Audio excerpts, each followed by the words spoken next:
Queridos amigos, el pasaje para el mensaje de esta noche se halla en el Evangelio según San Mateo capítulo 6. Acompáñenme por favor y leamos juntos desde el versículo 5. La Sagrada Escritura dicta: cuando oren, no sean como los hipócritas, porque a ellos les gusta orar de pie en las sinagogas y en las esquinas de las calles para ser vistos por los hombres. De cierto os digo que ya tienen su recompensa, pero tú cuando ores, entra en tu cuarto, cierra la puerta y ora a tu Padre que está en lo secreto, y tu Padre que ve en lo secreto te recompensará en público. Y al orar, no usen vanas repeticiones como los gentiles que piensan que por su palabrería serán oídos. No seáis pues semejantes a ellos, porque vuestro Padre sabe de qué cosas tenéis necesidad antes que vosotros le pidáis. Apreciados hermanos, qué bello fragmento bíblico, qué mensaje tan profundo se nos entrega. En esta velada nos sumergiremos en una meditación crucial para la existencia del creyente: la plegaria, el diálogo con lo divino. Les pido que presten la máxima atención, pues lo que el Maestro Jesús nos revela aquí no es un mero consejo ni una simple sugerencia piadosa. Es una enseñanza directa, inequívoca y de una fuerza inmensurable. El Señor nos advierte: no seáis como los hipócritas. ¿Y saben por qué? Porque la senda cristiana no se fundamenta en las apariencias, no se basa en una actuación ni en el afán de parecer devoto. El cristianismo, amados hermanos y hermanas, no es meramente una afiliación a una congregación, no. Tampoco consiste en enfundarse una camiseta religiosa, como si se tratara del uniforme de un equipo deportivo, ya sea el Barcelona o el Real Madrid. No es una entidad de competición, no es una mera etiqueta o una pertenencia tribal. El cristianismo auténtico es una relación dinámica, una comunión íntima y entrañable con nuestro soberano Jesucristo. Y esta relación vital, ¿dónde se edifica? Se construye en la privacidad, en el recogimiento, en aquel rincón oculto donde nadie más te observa, pero donde la omnisciente mirada de Dios lo abarca todo. La palabra cristianismo emana de Cristo, y ser un seguidor de Cristo, queridos amigos, transciende con creces la mera adhesión a una creencia o un conjunto de dogmas. Implica cultivar una comunión diaria ininterrumpida y vibrante con el Salvador. Por ello nos identificamos como cristianos, porque somos originarios de Cristo, porque le pertenecemos con cada fibra de nuestro ser, porque nuestra existencia está dedicada a Él, porque cada paso que damos lo hacemos en su compañía. La existencia cristiana no es una disquisición teórica, no es una serie de rituales vacíos, ni una religión desprovista de sustancia. La vida en Cristo es una relación perpetua, una comunión constante que abarca las 24 horas del día con Jesús. Eso, y solo eso, es la esencia de la vida del creyente. Cohabitar con Jesús, transitar con Jesús, respirar con Jesús y depositar toda nuestra confianza en Jesús. La preocupación primordial del creyente no debería ser qué acciones debe realizar o cuáles debe evitar. No, esa no es la pregunta fundamental que debe inquietarnos. La verdadera inquietud del creyente debe girar en torno a una sola interrogante: ¿estoy en sintonía con Jesús? ¿Estoy caminando a su lado? ¿Mi ser está unido al suyo? ¿Estoy manteniendo mi conexión con Él de manera constante? Y escúchenme con atención. Es imposible mantener una comunión profunda y genuina con cualquier ser si no se establece una conversación regular, un diálogo diario con esa persona. Así de simple es la verdad. Y es precisamente aquí, en este punto crucial, donde emerge el papel insustituible de la oración en la trayectoria del creyente. Orar, mis amados, no equivale a recitar frases elocuentes, ni es la aplicación de una fórmula mística. Orar es, en esencia, conversar con Jesús, así de diáfano, así de verdadero, así de indispensable, y deseo compartirles una revelación más profunda. Nuestro Señor Jesús nos legó dos conductos para comunicarnos con Él, para establecer ese puente celestial. Una de ellas, escuchen bien, es la oración. A través de la oración somos nosotros quienes nos dirigimos al Todopoderoso, elevando nuestras súplicas, expresando nuestros anhelos y desahogando nuestro corazón. Y la otra vía es la Sagrada Escritura, la palabra de Dios. A través de su palabra es Él quien nos habla a nosotros, revelándonos su voluntad, sus designios y su amor inagotable. Quizás en alguna de las próximas noches debamos profundizar aún más en este fascinante tema. Me embarga una cierta preocupación, hermanos y hermanas, porque la semana está a punto de concluir y aún restan tantas verdades maravillosas por desvelar y solo nos quedan 3 noches para ello. Tal vez una de esas noches finales deberíamos dedicarla íntegramente a explorar la metodología correcta para el estudio de la Biblia. Pues es precisamente por medio de las Escrituras que el Altísimo se comunica directamente con nosotros. Y si anhelamos escuchar su voz con claridad, si de verdad deseamos comprender su voluntad divina en nuestras vidas, entonces es imperativo que abramos su palabra con reverencia y discernimiento. Pero en esta noche en particular nos enfocaremos en la trascendencia de la oración, porque es a través de ella que nosotros nos comunicamos de forma directa con nuestro Hacedor. Y para que exista una auténtica comunión con Él, es indispensable que haya una comunicación bidireccional, un flujo constante, Dios hablándonos a nosotros y nosotros hablándole a Dios. Él nos habla a través de la revelación sagrada y nosotros conversamos con Él por medio de la oración. Sin embargo, ¿saben cuál es una de las mayores dificultades, uno de los grandes escollos en la experiencia cristiana contemporánea? Es que un sinnúmero de creyentes aún no han logrado aprender ni aprovechar este privilegio tan extraordinario y maravilloso que la providencia divina nos ha concedido. La oración, por ejemplo, es percibida por algunos simplemente como un deber, una mera obligación de índole religiosa. Y me lo han manifestado con esas palabras exactas: pastor, sé que es mi deber orar, pero mi problema es que no encuentro el deseo, la voluntad de hacerlo. ¡Qué paradoja! Si la inclinación a orar está ausente, eso es sin duda una señal de alarma, un problema de proporciones considerables, porque un corazón que no ansía la comunión orante es un corazón que paulatinamente se enfría, un alma que se distancia, que se aleja progresivamente de la fuente misma de la vida espiritual. Otros por su parte me confiesan: pastor, cuando elevo mis oraciones siento que mis palabras no logran trascender el techo. ¿Alguna vez se han sentido así? ¿Han orado con fervor y experimentado la sensación de que sus palabras quedan atrapadas en la atmósfera de la habitación? Como si Dios no estuviera prestando atención, como si no las escuchara. Y hay aún más testimonios. Algunos me dicen: pastor, me resulta imposible concentrarme durante la oración. Mi mente divaga, se dispersa. Mis pensamientos se dirigen a todo, menos a la presencia de Dios. ¿Les ha sucedido? Están orando con la mejor intención y de repente su mente viaja al trabajo pendiente, a la factura que deben saldar, a la comida que deben preparar, a la lista interminable de tareas para el día siguiente. Y alguien en una ocasión me preguntó con una honestidad desgarradora: pastor, ¿cómo es posible que alguien ore 1 hora completa o incluso 2 horas? Eso me parece inalcanzable, imposible para mí.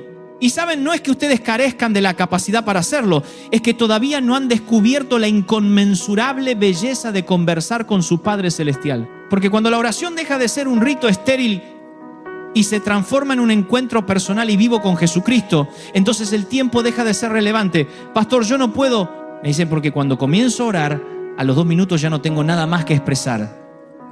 A veces me esfuerzo, oro por mi tío, por mi padre, por mi abuelo, por mis ancestros, y apenas alcanzo los 5 minutos como máximo. ¿Cómo es posible que alguien ore durante 1 hora entera? ¿Qué se le puede comunicar a la deidad durante un lapso tan prolongado? No sé qué decirle, queridos. Escúcheme con atención. Este es uno de los grandes dramas, una de las profundas tragedias del universo cristiano. El problema no reside en la ignorancia de la necesidad de orar. ¿Quién no tiene ese conocimiento? Todos, absolutamente todos, los que profesan fe en Dios saben que es imperativo orar. No existe creyente sincero que no haya escuchado esta exhortación una y otra vez. Debes orar.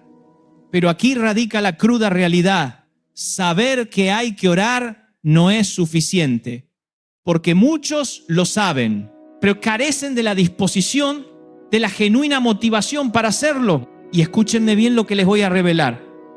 Un creyente que no cultiva la comunión con Dios, que no ora, que no conversa con Jesucristo de manera constante, no puede permanecer espiritualmente vivo. Querido hermano, querida hermana, la fe desprovista de oración se marchita irremisiblemente. El alma que carece de comunión con Cristo se reseca, se apaga y finalmente muere. Observen el árbol. El árbol subsiste porque posee raíces que se extienden y se nutren de la fuente de agua. Si se le interrumpe el acceso al agua, se marchita, se desploma y se convierte en leña inerte. De manera análoga, así es la vida espiritual del creyente. Si no se nutre de la fuente de vida que es Jesucristo, termina espiritualmente seco, sin fruto, sin vigor, sin vida en sí mismo. Ahora me pregunto, ¿existe acaso algún creyente que ignora la necesidad de orar? ¿Hay alguien que pueda afirmar, nunca me fue revelado que debía mantener comunión con el Todopoderoso? No, todos tenemos ese conocimiento. Entonces, si todos somos conscientes de la necesidad de la oración, ¿para qué estoy yo aquí esta noche predicando durante 1 hora sobre algo que ya todos saben? ¿Con qué propósito insistir una y otra vez?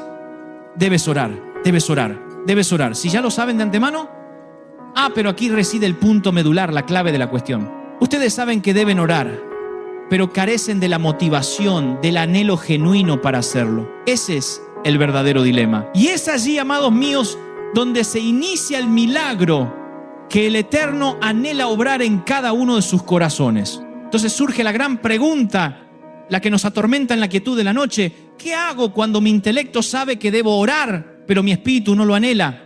¿Qué hago cuando la noche se cierne sobre mí y me encuentro tan exhausto, tan abatido, que la simple idea de orar me resulta ajena o no me nace el deseo? ¿Qué hago cuando lo único que mi ser anhela es recostarse y sumergirse en la oscuridad del sueño? Y de esta pregunta emana otra aún más profunda, más escrutadora. ¿Por qué un creyente pierde el anhelo de orar? ¿De dónde proviene esa gélida frialdad espiritual que a veces nos embarga?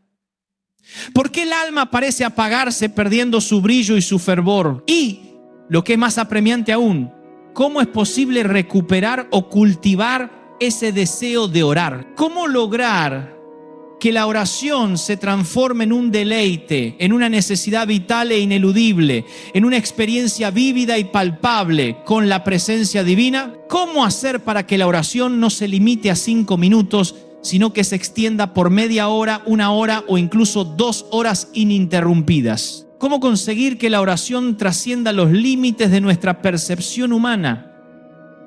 ¿Cómo evitar que los pensamientos se dispersen, que la mente se extravíe, que el corazón se enfríe y pierda su fervor original? Amados hermanos, todas esas interrogantes, cada una de ellas hallarán respuesta en esta noche con la invaluable ayuda de la sagrada palabra de Dios. Caminaremos juntos a través de este mensaje, desglosándolo paso a paso, y daremos inicio con el texto bíblico que leímos al comienzo: cuando oréis, no seáis como los hipócritas. Ahora bien, ¿qué quiso transmitir Jesús con esa afirmación tan contundente? ¿Qué pretendía enseñarnos el Maestro al referirse a los hipócritas en el contexto de la oración? Les pregunto a ustedes, con sinceridad, ¿creen que la hipocresía es del agrado de Dios? ¿Consideran que cuando Jesús observa a un hipócrita, esboza una sonrisa y exclama: ¡ah, qué maravilla! ¡Qué hermoso hijo tengo! ¿Un hipócrita? ¿Creen que él experimenta alegría ante tal disimulo? No, hermanos, estoy completamente convencido de que ustedes coinciden conmigo en que la hipocresía, en cualquiera de sus formas, es aborrecible para la divinidad. A Dios no le interesa una plegaria pronunciada con los labios si ésta no emana de la profundidad del corazón. A Dios no le conmueve una vida supuestamente religiosa si en ella no hay sinceridad, si no existe una verdad intrínseca, si no se cultiva una comunión auténtica y real con Él. Y en esta jornada Jesús desea elevarnos más allá de la mera forma, trascender las apariencias externas, superar la rutina monótona para adentrarnos en una relación viva, genuina e íntima con Él. La hipocresía no deleita a Dios, eso lo sabemos con certeza. Y sin embargo, la Biblia nos revela que muchos, al momento de orar, incurren en la hipocresía. Ahora reflexionemos juntos por un instante. Consideremos lo que las Escrituras nos enseñan. Yo no creo, escúchenme bien, no creo que exista alguien que se arrodille para orar con la intención consciente de distanciarse de Dios. No concibo que alguien diga, voy a orar para alejarme aún más de la presencia divina. No, todos los que nos postramos lo hacemos con el propósito noble de acercarnos más al Creador. Pero aquí yace la advertencia severa que el Señor Jesús nos dirige en esta noche. Existen individuos que se arrodillan con la intención sincera de aproximarse a Dios, pero al orar con hipocresía, con disimulo, terminan paradójicamente alejándose de Él. ¡Qué verdad tan contundente! Es decir, para aquellas personas que oran con falsedad, sería preferible que no oraran en absoluto. ¿Están comprendiendo la magnitud de esta afirmación? Porque al menos si no oraran, permanecerían en el mismo lugar, sin avanzar ni retroceder. Pero al orar con hipocresía, al concluir su acto de oración, se encuentran más distantes de Dios que cuando lo iniciaron. ¡Qué tragedia! ¡Qué terrible realidad! Por ello, para algunos, en ciertas circunstancias, es mucho mejor abstenerse de orar que hacerlo con falsedad y simulación. Y en este preciso instante, lo sé, percibo que en su corazón comienza a germinar una preocupación, una honda inquietud, y quizás en su mente estén formulando la pregunta, pastor, entonces, ¿qué es la hipocresía en el contexto de la oración? La respuesta se encuentra clara y concisa en el versículo 7. Presta atención a lo que nos revela la palabra de Dios. Y al orar, no uséis vanas repeticiones como los gentiles. Ahí está la clave. No uséis vanas repeticiones. No pronuncies palabras vacías, huecas, pronunciadas sin meditación, sin sentido, sin la resonancia del corazón. Jesús nos está diciendo, no oren como los hipócritas, quienes reiteran frases por mera costumbre, como si estuvieran recitando una fórmula mágica. Eso no es oración genuina. Eso no es comunión profunda con el Todopoderoso. Y deseo recordarte algo de suma importancia en esta velada. La Sagrada Escritura, escúchalo bien, no fue redactada en español, ni tampoco en portugués o en inglés.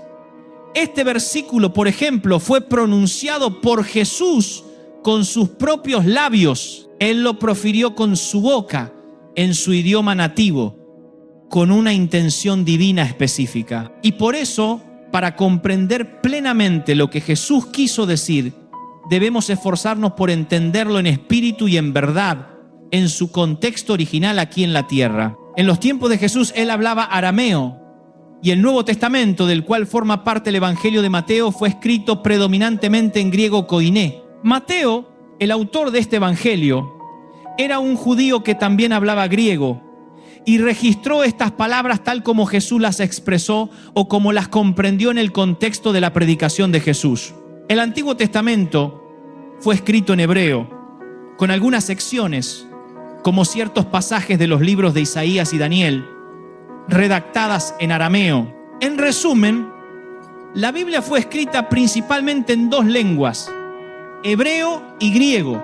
Ahora bien, nosotros nos comunicamos en español y leemos la Biblia en español, y aunque poseemos traducciones excelentes, gracias a la divina providencia, no estamos leyendo el idioma original en el que fue concebida. Por esta razón, aquellos que se dedican al estudio de la teología en los seminarios o en las universidades invierten 3, 4 y en ocasiones hasta 5 años en aprender hebreo y griego bíblico. ¿Con qué propósito? Porque anhelan sumergirse en una comprensión más profunda. No desean depender únicamente de una traducción. Anhelan captar con exactitud lo que Jesús profirió, lo que los profetas consignaron en su propia lengua, con la riqueza de sus matices. Y en esta noche deseo transportarlos por un instante a ese idioma primigenio. Anhelo que examinemos este versículo desde la perspectiva del griego original para desentrañar con precisión lo que Jesús quiso decir cuando aludió a la hipocresía en la oración. Jesús dijo: cuando oréis, no seáis como los hipócritas, no uséis palabras repetidas sin sentido.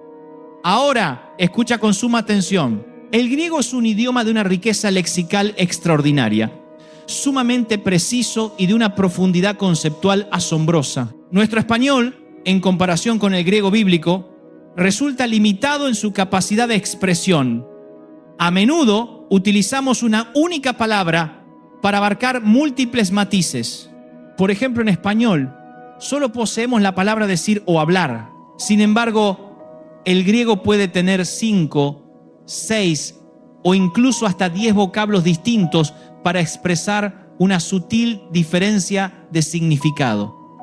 Por eso, en esta noche te revelaré un concepto. Quiero que analicemos el verbo decir o hablar, porque es precisamente en este punto donde comienza a desvelarse nuestra comprensión sobre lo que verdaderamente significa orar con sinceridad y no con vanas repeticiones.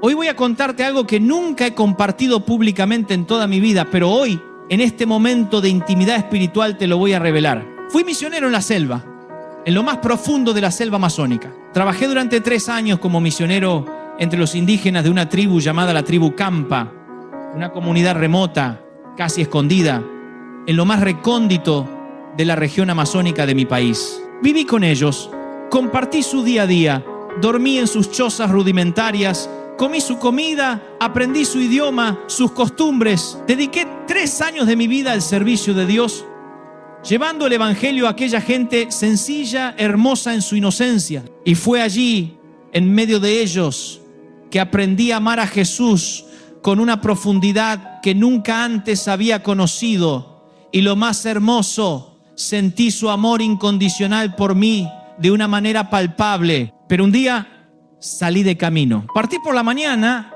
y cuando ya eran como las 3 de la tarde yo pensaba que estaba cerca de la siguiente aldea, que el final de mi jornada estaba a la vista, pero no estaba tan cerca como creía. El camino se hizo interminable, larguísimo. El sol quemaba implacablemente, no había sombra donde guarecerse, no había agua para saciar la sed, tenía hambre, tenía una sed abrasadora. Y en un momento me senté a descansar allí, en medio de la inmensidad de la selva, y fue en ese silencio abrumador, en esa soledad profunda, en esa fatiga extrema, donde algo maravilloso sucedió en mi interior. Solo quedaba un trecho más, subir una colina y luego descender hacia la aldea. Pero ya no podía más, mis fuerzas me habían abandonado. En medio de la selva amazónica había un árbol caído, un tronco grueso y musgoso, y decidí sentarme junto a él. Abrí mi mochila y la dejé a un lado, sintiendo el peso de mi cuerpo. Metí la mano en el bolsillo de mi pantalón y encontré unas hojas de papel arrugadas. Empecé a romperlas distraídamente, sin pensar, simplemente para ocupar mis manos. Y luego miré hacia el cielo, un dosel verde inmenso, y dije en voz alta, aunque sin saber si alguien me escucharía: Señor Dios, tengo hambre, tengo sed. Y entonces, en ese instante de desesperación, recordé la historia de Elías, el profeta, y le dije con una fe que apenas lograba sostenerse: Señor, un día tu siervo Elías tuvo hambre y tú enviaste cuervos para alimentarlo. ¿Por qué no haces eso conmigo? Manda un cuervo, Señor, uno solo, que venga volando por encima de los árboles y me traiga un poco de pan, un poco de agua. Y me quedé allí esperando, con la mirada fija en el cielo, esperando un milagro. Esperé unos minutos mirando al cielo, mirando entre las densas ramas de los árboles, esperando que apareciera un cuervo, pero no apareció nada. Y entonces, una voz interior, la de mi propia duda, me susurró: ponte en tu lugar, ¿quién eres tú? ¡Qué atrevido! Elías es Elías, un gran profeta, y yo soy yo, un simple misionero fatigado. Pero en ese instante, el Espíritu Santo me trajo un versículo a la mente, una verdad que me llenó de esperanza. Elías era un hombre sujeto a pasiones semejantes a las nuestras. Eso dice la Escritura. Elías también era humano como yo, como tú. Tuvo miedo, se sintió solo, se escondió debajo de un árbol y pidió morir. Y sin embargo, Dios lo escuchó, Dios lo usó poderosamente, Dios lo sostuvo en sus debilidades. Entonces comprendí que no se trata de ser como Elías en su grandeza, se trata de confiar en el mismo Dios de Elías, el Dios que obra milagros en la vida de sus hijos. La Biblia nos dice que Elías era un hombre sujeto a pasiones semejantes a las nuestras. Entonces, ¿cuál era la diferencia entre él y yo? Entre él y tú. La diferencia, querido, es que Elías salió de la monotonía de la vida, de la rutina, y se adentró en la profundidad de una comunión personal, íntima, con el Todopoderoso, una comunión tan estrecha, tan viva, que un día pudo decir con fe: Señor, envíame un cuervo con comida. Y el cuervo vino. Y ahí estaba yo en medio de la selva, sentado al lado de un árbol caído, con hambre, con sed, y diciendo lo mismo: Señor, dame comida. Pero el cuervo no vino, no apareció nada. Entonces me levanté, recogí mi mochila y seguí caminando con las últimas fuerzas que me quedaban. Subí la colina paso a paso, y cuando llegué a la cima vi algo que me sorprendió, algo que parecía un espejismo en medio de la nada. Un jardín de yuca en plena selva amazónica. Un jardín bien cuidado, verde intenso, vivo, como un oasis, como un milagro en medio de la desolación. Y entonces me alegré inmensamente, porque eso solo podía significar una cosa: la aldea estaba cerca. ¡Aleluya! En medio del jardín divisé una choza humilde, y cuando me acerqué, una mujer salió, me miró con curiosidad y volvió a entrar rápidamente. Yo no dije nada, estaba demasiado cansado para hablar, solo esperé con paciencia. Entonces la mujer salió de nuevo, con una jarra de agua en sus manos. No me dijo nada, solo la dejó allí, junto a mí, y volvió a entrar. Entendí que me estaba invitando a beber, un gesto de hospitalidad en medio de la selva. Tomé la jarra y antes de lavarme la cara, porque estaba sudado, agotado, bebí agua fresca, agua bendita, que me reanimó el cuerpo. Y mientras bebía, la mujer volvió a salir, esta vez con un plato de comida. Me dio arroz y frijoles blancos. En todos mis años en el Amazonas nunca había visto frijoles blancos. Pero no era momento de hacer preguntas ni de dudar. La mujer no me miró, no dijo una sola palabra, solo extendió el plato, me lo entregó con un gesto amable y volvió a entrar en su choza. Y yo me senté, comí con avidez y le di gracias a Dios, porque tal vez no vino un cuervo volando del cielo, pero Dios ya había enviado a esa mujer. Ya había preparado el agua, ya había preparado la comida, ya estaba cuidando de mí de una manera misteriosa y amorosa.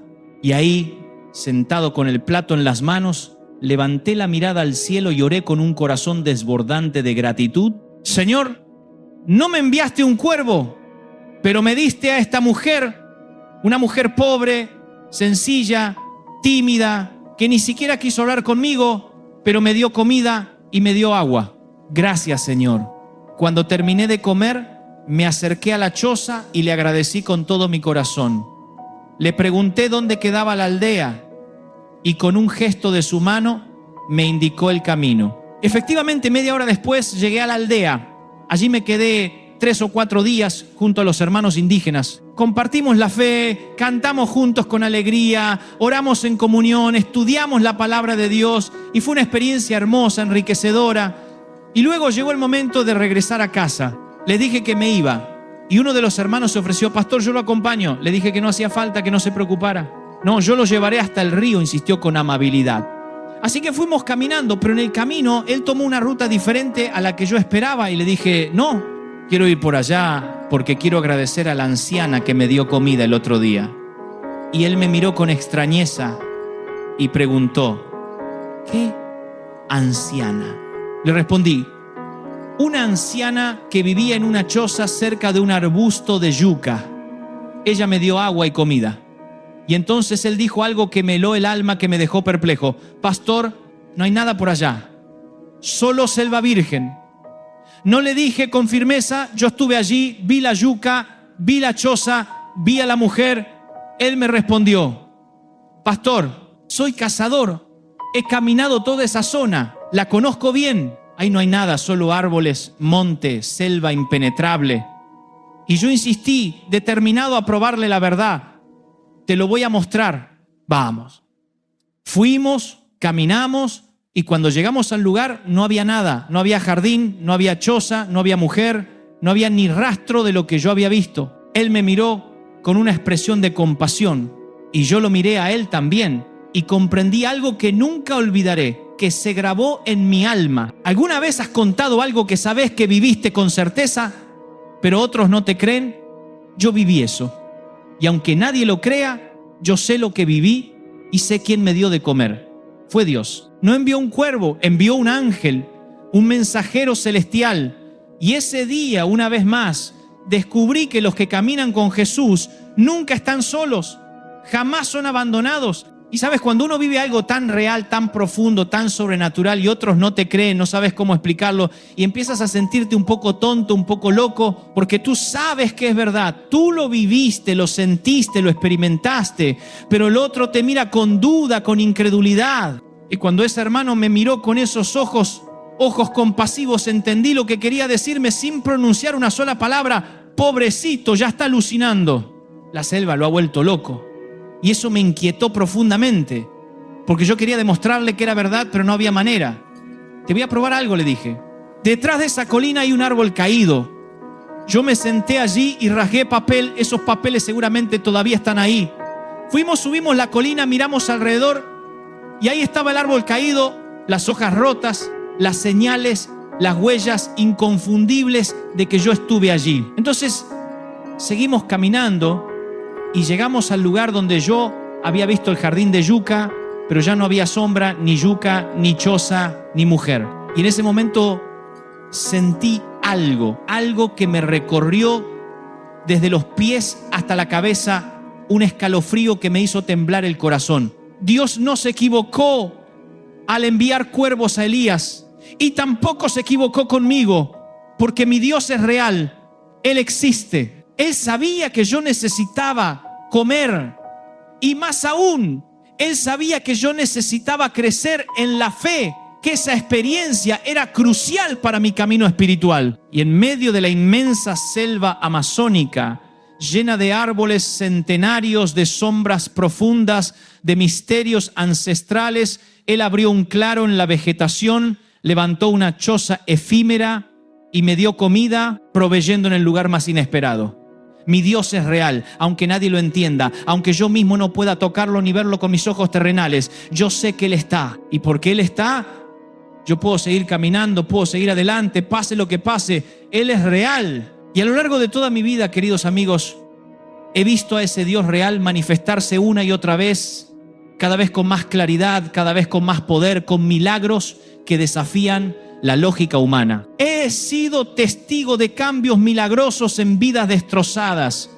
He visto vidas restauradas, cadenas de adicción rotas, corazones heridos sanados, esperanzas perdidas revividas. Y por eso te digo, con absoluta certeza, Dios existe, está vivo y está obrando poderosamente en las vidas de aquellos que se abren a Él. Anoche un joven se levantó y públicamente aceptó a Jesús como su Salvador. ¿Saben lo que eso significa? La magnitud de ese acto. Ese joven ni siquiera tenía la intención de entrar aquí, solo pasaba por la calle y le preguntó a alguien qué está pasando ahí dentro. Y esa persona, con la chispa del evangelio, le respondió: estamos hablando de Jesús, ¿quieres entrar? Y él, con una curiosidad inusual, dijo: claro que sí. Entró y el lunes regresó solo y le confesó a alguien con una sinceridad conmovedora: no puedo avanzar, porque avanzar es un compromiso que siento que no estoy listo para asumir. Me gusta lo que escucho, estoy buscando respuestas para mi vida y creo que las encontré aquí, pero no puedo avanzar, no estoy preparado para ese paso. Sin embargo, ayer, ese mismo joven, fuiste el primero en levantarte, el único, un joven que el viernes ni siquiera sabía todo lo que se había hablado aquí. Fue tocado por la mano de Dios. Y eso, querido, eso quiere decir que mi Dios existe. Él es real, está obrando poderosamente en sus vidas, y por eso esta noche te hago una invitación muy especial, una que puede cambiar tu destino. Voy a invitar a Angelita que pase y cante una melodía que tocará tu alma. Y mientras ella canta, no quiero que nadie se levante, no quiero que camines hacia adelante, no quiero que te quedes en tu lugar, tranquilo, en silencio, y te conectes con lo divino. Y mientras Angelita canta, eleva una oración en lo más profundo de tu corazón. Solo tú y Dios, dile así, con la sinceridad más pura. Señor, nunca he hablado contigo de esta manera, pero desde hoy, desde este preciso instante, quiero abrirte mi corazón sin reservas. Cuando llegue la noche, quiero sentarme contigo, contarte lo que viví, lo que sentí, lo que me preocupa. Quiero conversar contigo como un amigo, como un hijo, como alguien que cree firmemente que tú eres real. Sí, Jesús, tú eres real. Si tu corazón ha sido tocado, si sientes el llamado a una vida de verdadera comunión y milagros, este es el momento de tomar la decisión más importante. No te pierdas los siguientes pasos de este viaje asombroso. Suscríbete al canal Corazón a Cristo para descubrir el secreto de una vida plena, donde lo imposible se vuelve posible y la fe transforma cada aspecto de tu existencia. Te esperamos para seguir construyendo juntos el reino de Dios.